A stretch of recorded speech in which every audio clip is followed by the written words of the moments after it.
Bonjour à tous, ça va les caps. Aujourd'hui, une nouvelle vidéo. Je suis vraiment très heureux de vous retrouver. Actualité explosive. Eh oui, oui. On va réagir évidemment aux propos de Xavier Moreau sur l'affrontement entre Trump et Zelensky. Vous attendez tous son petit commentaire. Eh bien, je l'ai trouvé. Je l'ai trouvé en vidéo, donc on va avoir la réaction de notre Xavier Moreau national.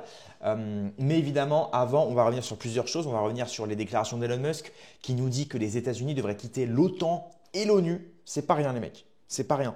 Par la suite, on a aussi les propos de Julien Drey sur l'Ukraine. Vous allez voir ce qu'il a à dire, c'est assez marrant, c'est assez intéressant. Enfin après, ça reste du Julien Drey, donc ça reste du réchauffé.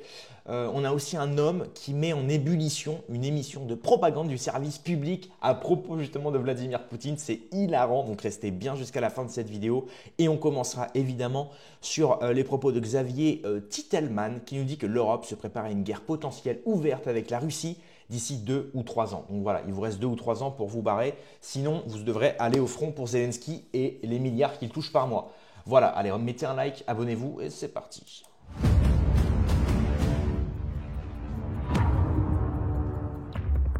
Ok, c'est parti, actualité du jour, bonjour. Donc on commence évidemment avec ce petit commentaire. Le mec nous dit, notre but n'est pas d'attaquer la Russie, mais de pouvoir absorber un choc. Voilà, donc pour lui, ça y est. Pour lui, ça y est, c'est largué. C'est largué. On va voir ce qu'il a à dire. Évidemment, n'hésitez pas à mettre un commentaire en dessous de cette vidéo. Est-ce que pour vous, la guerre arrive? Et d'ailleurs, si un jour il y a la guerre contre la Russie, est-ce que vous êtes prêt à combattre ou est-ce que vous préférez résister de manière inactive ou alors est-ce que vous préférez partir? Dites-moi en commentaire. Chers amis, c'est parti. La réalité, c'est qu'aujourd'hui, on a des équipements qui sont très performants, mais pas en quantité suffisante. On regarde l'Ukraine, c'est un petit peu le contraire. Elle a la masse, mais pas les éléments de pointe qui lui permettraient de gagner la guerre. Si on donnait à l'Ukraine les équipements tels que le Rafale, etc., effectivement, ça permettrait à l'Ukraine de gagner. C'est-à-dire que nous, on n'est pas capable de tenir parce qu'on n'a pas le low cost. Comment est-ce qu'on intercepterait 2500 missiles de croisière par mois, comme le font les Ukrainiens? On ne sait pas le faire parce qu'on ne sait pas low costiser. Donc le premier point pour moi, c'est de réussir à remonter en masse dans le low cost. Comment vous expliquez le fait qu'on n'arrive pas à faire du low cost? Mais parce que déjà, on n'accepte pas de s'abaisser à faire des systèmes qui coûtent pas cher. On veut absolument avoir toujours des systèmes surqualifiés. Nos munitions téléopérées, nos drones kamikazes, ils coûtent 20 000 euros quand les drones ukrainiens coûtent 300 euros.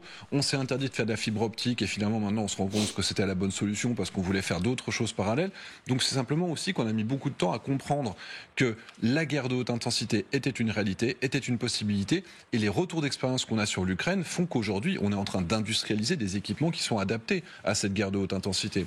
On a fait les efforts sur les munitions, sur les obus. On a fait les efforts sur les canons César. Donc il y a des domaines dans lesquels on s'est donné les moyens de monter en vitesse, en cadence et en puissance. Et donc, on est maintenant prêt à se préparer à une guerre potentielle ouverte avec la Russie d'ici 2 ou 3 ans. 2 ou 3 ans, vous dites? C'est le plan officiel présenté par les services de renseignement. Oui, et tu vas y aller, ma cocotte. Et oui, Margot Haddad, parce que Haddad, d'ailleurs, je sais pas ça vient de quelle origine ça. Ouais, tu vas y aller. Toi et ton make-up à 350 € la journée. Ouais, tu vas y aller. Ce sera pas nous, hein. Ce sera pas nous. Croyez-moi. Croyez-moi. Ah, j'espère. Allemand au Bundestag dans lequel ils ont dit si les Russes obtiennent 2 à 3 ans de cessez-le-feu avec l'Ukraine et qu'on lève les sanctions, ils vont recommencer, ils vont continuer à recruter 800 000 hommes sur 3 ans et ils vont recommencer à produire des milliers de blindés par an. Donc c'est-à-dire qu'au bout de 3 ans, on se retrouve avec une armée russe qui a 800 000 hommes, des milliers de blindés et des dizaines de milliers de missiles qu'elle serait capable de tirer sur une volée. Est-ce qu'on est capable du côté européen de réussir à compenser notre retard d'ici 2 ou 3 ans? On n'a pas fait malheureusement tous les efforts nécessaires dans tous les domaines pour le réaliser. Maintenant, encore une fois, il est plus simple d'être capable de se défendre que d'attaquer. Notre objectif ne sera jamais d'attaquer la Russie, mais d'être capable d'encaisser un choc. L'Ukraine est capable de le faire. Avec ses 500, 600 000 hommes, elle est capable d'empêcher la Russie de la dominer. Mais un pays comme la Russie, qui resterait impérialiste, qui met en place ce qu'elle annonce qu'elle va faire quand même, la modification des frontières, la réintégration des pays baltes, ça veut dire qu'il faut être prêt. Nous, on prévoit de mettre 3 brigades dans les pays baltes, par exemple. Évidemment, évidemment, il faudrait être beaucoup plus nombreux. C'est-à-dire qu'il faudrait avoir évidemment des milliers d'hommes qui seraient présents sur le terrain, capables d'être renforcés très rapidement. Il y a eu des exercices comme par exemple Picney, dans lequel on a envoyé, j'y ai participé, j'étais très fier, on a envoyé des centaines de parachutistes commando en supplément dans la zone en une journée, juste pour montrer notre capacité à monter en puissance très rapidement. Les pays baltes, ils ont des années maintenant pour préparer une défense solide, notamment une défense avec des tranchées, etc., pour bloquer les Russes. Mais ça veut dire, oui, face à cette masse russe gigantesque qui sont et qui vont développer, si on lève les sanctions et qu'ils ont un cessez-le-feu, si nous, on ne fait pas l'effort industriel qui compenserait le départ des Américains, effectivement, c'est une certitude. Si on ne prépare pas cette guerre, elle aura lieu. Voilà, donc là c'est marrant parce qu'au même moment où ce type-là nous dit que la guerre va avoir lieu, bon, ce qui est évidemment des menaces, c'est complètement irréaliste, c'est basé sur rien, c'est marrant parce que là il nous parle justement du fait de devoir se développer par nous-mêmes sans l'aide des Américains. Donc on sent potentiellement que depuis que Trump est au pouvoir et qu'il a humilié Zelensky et qu'il a ne serait-ce que... Il n'a absolument pas écouté ce qu'a dit Emmanuel Macron, la preuve avec l'affaire des taxes à 25% de douane. Ça me rappelle ce que disait justement Elon Musk sur le fait que les États-Unis doivent potentiellement quitter l'OTAN et l'ONU. Donc là, on sent qu'effectivement, si les États-Unis ne sont plus dans l'OTAN, sachant que c'est eux quand même à la base qui ont lancé le projet, là, Poutine ne verrait alors plus aucune excuse pour peut-être potentiellement se dire que l'ennemi n'est plus l'Ukraine, mais l'OTAN tout entier. Parce que si l'Ukraine adhère à l'OTAN et que les États-Unis ne sont plus dans l'OTAN, là, ça peut chauffer. Et là, les relations peuvent être complètement distordues. Donc bon, alors pareil, cet historien qui met en ébullition une émission de propagande du service public, 8000 likes, franchement, c'est à mourir de rire. Regardez ça. Bien sûr, on est d'accord que les objectifs initiaux n'ont pas été réalisés. Mais néanmoins, si un cessez-le-feu intervenait et un accord de paix intervenait sur la base de la carte de guerre actuelle, excusez-moi, il faut quand même qu'on reconnaisse que la Russie a gagné la guerre, que l'Ukraine l'a perdue, et nous, hélas, on l'a perdue avec l'Ukraine. Je suis pas grave. Non, mais c'est une très bonne question. Je vais dire un truc juste avant de vous donner la parole. Stéphane Rousseau, depuis le début du conflit, dit on est, parce qu'on avait oublié ce que c'était, dans un déni de ce qu'est la guerre. Est-ce qu'on n'est pas en train d'entrer dans un déni de ce qu'est la défaite? Et la défaite. Non, un déni de défaite. Un déni de défaite. De notre défaite et de celle de l'Ukraine. On peut pas. Alors, je pense qu'effectivement, d'un point de vue. C'est très désagréable comme idée, j'en suis bien conscient. Très désagréable. Bien sûr, on est. Non, mais c'est dingue parce que le mec, il vous dit, non, mais l'autre, Il commence à se rassurer, tu sais, on dirait le type, tu sais, on dirait un élève qui est convoqué chez la CPE, tu sais, qui se convainc qu'il a rien fait. Non, mais t'inquiète pas. Non mais t'inquiète pas, les gribouillages sur le sac et dans la cour, c'était rien ça. Je pense que c'est autre chose, c'est parce que j'ai pas signé un mot dans le carnet. Non, t'es dans la merde mon gars. Conseil disciplinaire, c'est fini pour toi. Bah là c'est pareil, le journaliste c'est exactement pareil. Non mais peut-être qu'il y a un déni qu'on a commencé la guerre. Non mais c'est même pas déni de guerre, là c'est déni de défaite, on a déjà perdu. C'est même pas que la guerre n'a pas encore commencé, c'est qu'on a déjà perdu. En fait c'est déjà fini. Bien sûr, c'est fini en fait. C'est fini, regardez notre économie. On est officiellement passé en déclin économique, ça y est, c'est officiel, on est en crise économique. Regardez l'Ukraine, pareil, qui va encore demander des milliards. Pareil, Londres va donner 3,2 milliards à Kiev sur un prêt de 30 ans. Enfin, je veux dire, les mecs s'endettent, évidemment, auprès des gros teneurs financiers anglais, américains, etc., pour financer une guerre qui est d'avance perdue, Tous les milliards qu'on leur a donnés, pareil. Et Zelensky qui nous dit, là, du haut de 1m65 en pyjama, qui te dit oui, mais en fait, sur les 200 milliards que nous a donnés les États-Unis, la moitié a disparu. Ouais, d'accord, bah, tu vas les retrouver. Hein. Sinon, ton corps, il finira au fond d'un coffre. Tu vois. Ça, c'est la méthode affranchie. Hein. C'est pas la mienne, hein, attention. Ça, c'est la méthode affranchie de Joe Pesci. Tu vois. Non, mais je préfère dire quand même. Ceci est une fiction, c'est un film. Non, parce que sinon, je vois tout de suite. Non, mais calme-toi, ça va partir. Arrête. Encore pire, Julien Drey qui nous parle justement du sommet entre Londres et la plupart des pays européens, même si la moitié des pays européens n'étaient pas là, ce fameux accord du 1er mars où Londres donne 3,2 milliards à l'Ukraine. Et donc Julien Drey réagit un petit peu justement au conflit entre Zelensky et Trump et au relancement du conflit ukraino-russe. Regardez. Quand François Hollande rencontre pour la première fois Vladimir Poutine, qu'est-ce que lui dit Vladimir Poutine? Il lui dit mais j'ai un problème. Et il lui sort une carte, il dit regarde, base de l'OTAN, base de l'OTAN, base de l'OTAN. Donc le problème qui est posé pour M. Poutine, c'est qu'il veut détruire l'OTAN. Parce qu'une fois qu'il a détruit l'OTAN, il n'y a plus de défense collective. Et là, effectivement, la puissance de la Russie se déploie. autrement que si, malheureusement, ou heureusement, il y a l'OTAN qui existe. Donc, le problème qui est posé aujourd'hui, c'est celui-là. C'est est-ce que l'OTAN se redéploie autrement, c'est-à-dire pas simplement sous parapluie américain, mais avec une défense propre, ou est-ce qu'elle ne se redéploie pas? Et si elle ne se redéploie pas, ça sera chacun pour soi, et au chacun pour soi, j'ai aucun doute, le KGB de M. Poutine sait faire. Donc on envoie des troupes françaises en Ukraine? Qui a dit ça? C'est une question que je pose. C'est une question qui peut se poser à un moment donné, oui. C'est une question. Mais ça fait 3 ans là le conflit. Non mais attends, maintenant, non mais attendez, c'est une question qui peut se poser et elle va se poser de la manière suivante. Non mais attendez, les troupes qu'on envoie, les troupes qu'on envoie, c'est intéressant. C'est intéressant la question qu'on pose, parce que on est en 38. 30 secondes. La référence historique, c'était 38. Moi, je veux bien. J'ai pas dit. En 38, il fallait dire non à Hitler. Oui. Voilà, on l'a pas fait. D'accord. Et on a signé un traité qui a été une honte et qui a permis à Hitler de sortir plus fort. Là, personne ne dit qu'il faut envoyer des troupes. Pour l'instant, on n'en est pas à ce stade-là. On parle d'envoyer des troupes que pour une fois qu'il y aurait un accord de paix et un accord de cessez-le-feu pour garantir cela. Voilà. Et je vais vous dire une chose, parce que là, je suis d'accord avec Gilles William. L'armée russe, on l'a vu là, elle est aujourd'hui exsangue. Voilà, militairement parlant. Donc, on est en situation où s'il y a un rapport de force, on peut arriver à une paix sérieuse. Bon, évidemment, il dit n'importe quoi. Voilà. Julien Drey, c'est toujours dans la connerie. Hein. Ça, c'est assez marrant. Et comme j'ai dit dans une vidéo tout à l'heure, vous savez, hein, ce qui est marrant, c'est que la plupart des gens veulent continuer à envoyer des troupes françaises. Donc, pareil, on va envoyer le peuple français. On va envoyer une partie de notre armée en Ukraine. On continue d'envoyer des milliards, alors que le pays, nous ici, c'est déjà le pays est déjà à feu et à sang, tu vois. Mais vas-y, on continue d'aider un pays qui en fait est déjà lourdement aidé. Enfin bref. Et vous savez pourquoi ces gens-là veulent continuer à les aider? Parce que ils se disent dans leur tête que si on arrête d'aider l'Ukraine, Poutine il va venir jusqu'à Brest. C'est comme s'il avait que ça à foutre. Alors que le mec, son seul, comme il l'a dit au début, Julien Drey, voilà, son problème c'est qu'il y a l'OTAN à ses frontières, il veut pas ça. C'est tout ce qu'il veut, Poutine. Poutine ne veut absolument pas venir jusqu'à Brest. Mais les médias vous ont tellement lobotomisé qu'ils vous ont fait croire que Poutine va venir jusqu'à Brest si on ne l'arrête pas. Là, dans leur tête, pour eux, là, les normistes, les golems, pour eux, Poutine, il avance, tu sais, avec son cheval, avec son armée. Mais c'est pas comme ça que ça se passe, la guerre. C'est pas comme ça. Et comme les gens ont peur que Poutine vienne, ils préfèrent qu'on continue d'envoyer des milliards.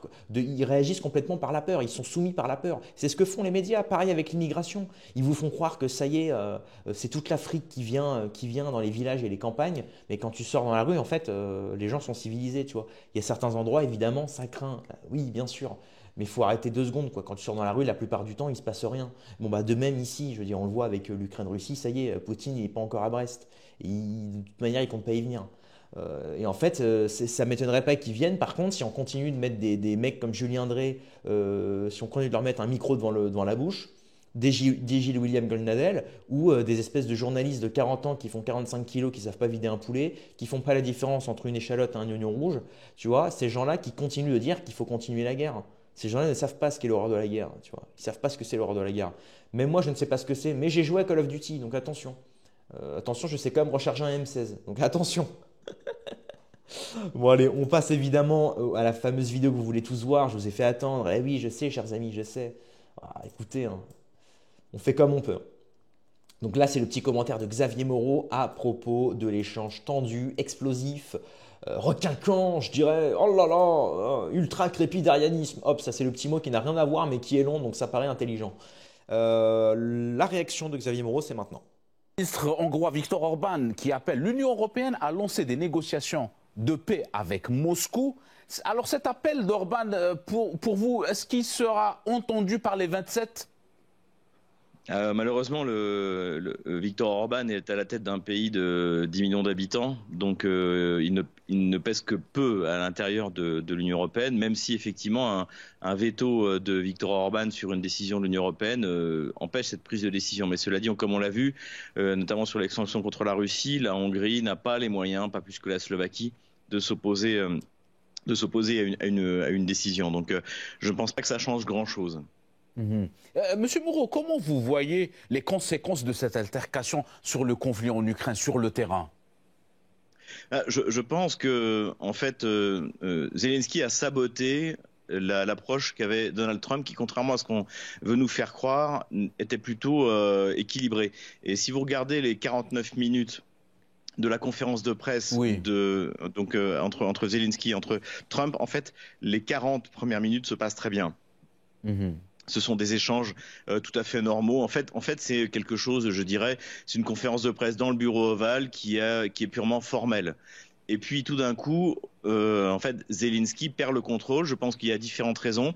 Ce voyage était mal préparé, comme celui d'Emmanuel Macron, comme celui de Keir Starmer, et celui de Zelensky est encore plus mal préparé. Et surtout, il parle mal anglais. Et son erreur, c'est qu'il aurait dû parler ukrainien ou russe, idéalement russe, puisque c'est sa langue maternelle, mais à la limite ukrainien avec un interprète. Et en fait, quand vous écoutez la conférence en anglais, vous voyez qu'il dit des choses de manière assez brutale, qui passent très mal en anglais, mais il ne s'en rend même pas compte. Et ce qui fait qu'en fait, la conversation dégénère, mais uniquement dans les 8 dernières minutes. Pendant, encore une fois, 41 minutes, ça se passe bien. Et à partir de ce moment-là, en fait, il interrompt le président américain, Trump, qui est pourtant extrêmement patient. Et à un moment, Trump donne la parole à Marco Rubio, son ministre des Affaires étrangères, et à Vance. Et donc, et il arrive un moment où finalement, les trois sont excédés par, je dirais, l'impertinence de Vladimir Zelensky, qui a pris l'habitude, en parlant aux Européens, de faire ce qu'il voulait. Si vous vous souvenez, en mars 2022, il parle devant le Parlement français, il menace les sociétés françaises encore présentes en Russie.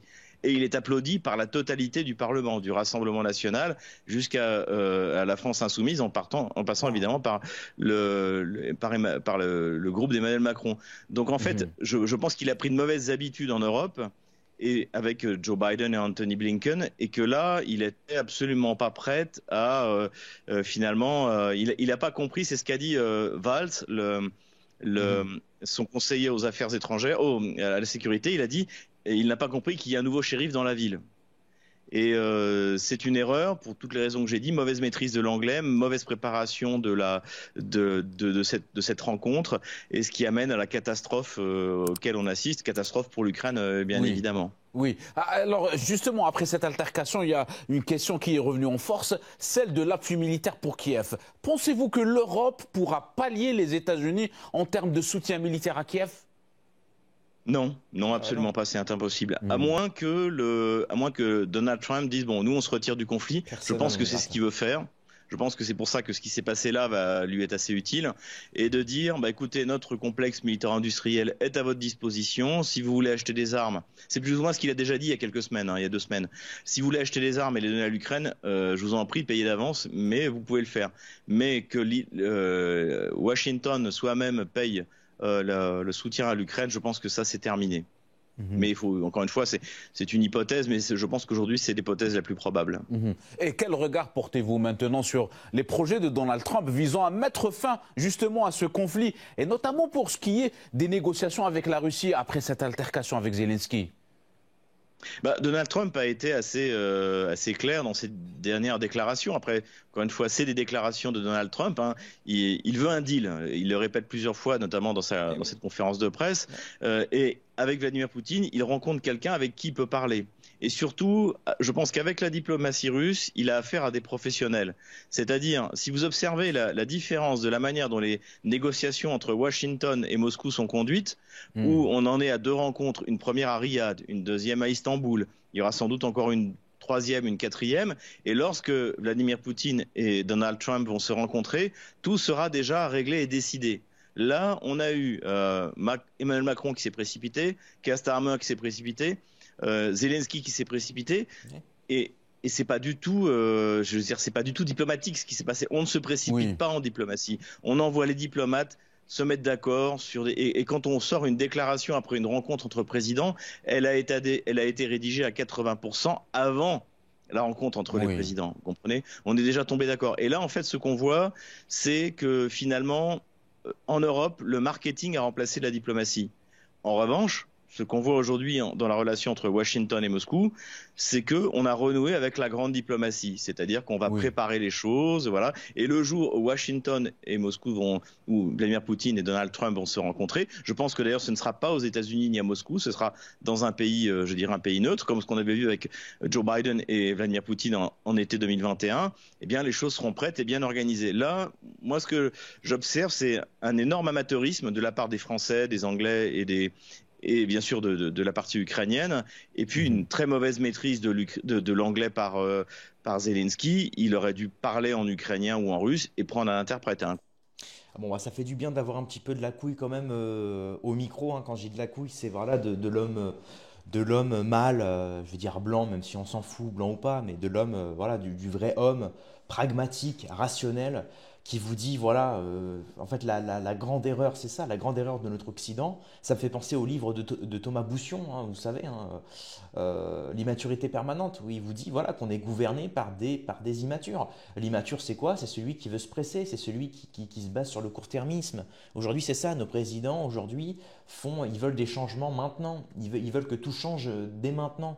Mais c'est pas ça la politique, justement. C'était le génie du général de Gaulle qui avait vu justement le fait que la France doit être indépendante à long terme, de même avec un Trump ou de même avec un Poutine, voilà, qui essaye de voir à long terme, qui veut justement, qui veut pas simplement arrêter la guerre comme ça. Il veut des promesses, il veut des intérêts économiques derrière. Et non, à la place on a des Zelensky, des Macron, des gamins, quoi. C'est des gamins, les mecs, ce sont des gamins qui ne savent pas gérer un pays, qui ne savent même pas gérer leur propre peuple. Et ces mecs-là veulent faire face à Poutine ou à Trump, ça se passe forcément mal. Et Xavier Moreau nous le dit très bien, quoi.